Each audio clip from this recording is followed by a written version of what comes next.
It continues to be almost radio silence from the Ford government when it comes to our exclusive reporting on ServiceOntario changes. Veteran political observers are now suggesting the Ford government may want to change its communication tactics as an official investigation potentially looms. The key thing is that there isn't a framing of an overall approach to this that's being communicated effectively to the voting public. CityNews broke the story. 11 private ServiceOntarios run as small businesses are being shut down by the government and moved into Walmart and Staples as part of sole-sourced, taxpayer-funded deals that have certainly raised some eyebrows. It's been impossible to get any answers out of the government, as was evident with this exchange I had with the Deputy Premier on Wednesday.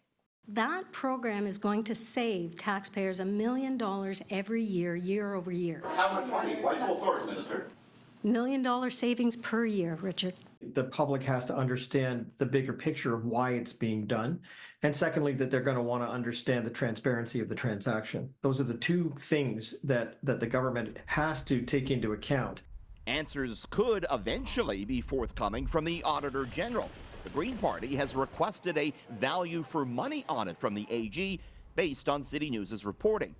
The Office of the Auditor General today tells me that it's now considering what it says is, quote, all the information available to determine whether we look into these matters as part of our audit selection process. What we do know is that it could take months and months and months for an answer on this. It buys the government a lot of time to shape its narrative. As I think we have to look at the landscape of this, the government is utilizing private sector organizations with large influx of people so that they can improve their distribution system. But questions remain about why the big box stores need taxpayer dollars for the retrofit, considering one of them, Staples, admits it's looking to monetize the new arrangement.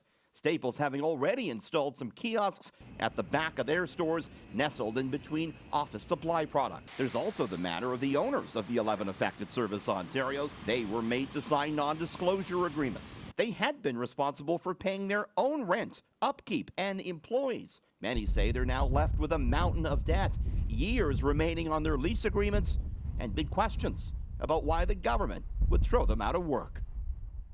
Todd McCarthy is the minister responsible for this particular file, and his office continues to not respond to CityNews' daily requests for an interview. We're going to continue to follow this story.